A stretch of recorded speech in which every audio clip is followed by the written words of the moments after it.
Are you struggling with serializing a dictionary to JSON in Swift? It can be frustrating when things don't work as expected, especially when you're trying to make a post request. But don't worry, you're not alone in this. I totally get it. You set up your dictionary, you think everything is in order, and then you see that strange format in your database. It's enough to make anyone scratch their head. Let's dive into this together.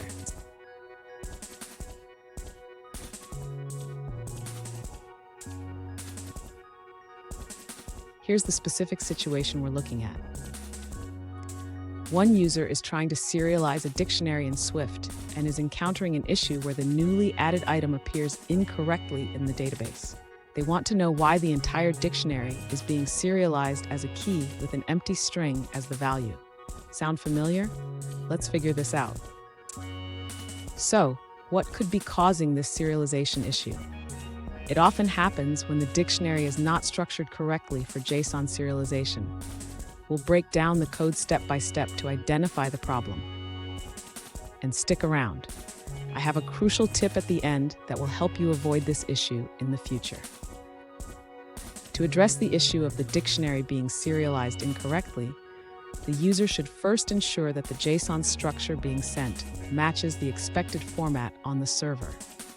The user needs to modify the dictionary structure before serialization. Next, the user should serialize the modified dictionary correctly. This involves ensuring that the JSON data is formatted properly before making the HTTP post request. After serialization, the user should check the HTTP request setup. It's important to ensure that the request body is being set correctly and that the content type is specified.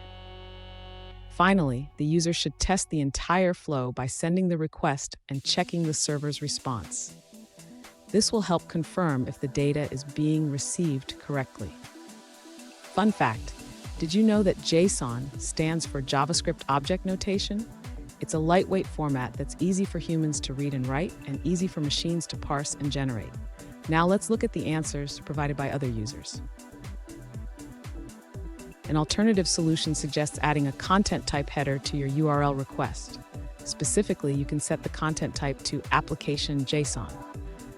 This aligns your Swift code with how Postman sends the request. Here's the tip I promised. Always validate your JSON structure before sending it to the server. This simple step can save you a lot of headaches down the line. And there you have it. With these steps, you should be able to troubleshoot and fix the serialization issue in your Swift code. If you found this video helpful, please subscribe for more tips and tricks.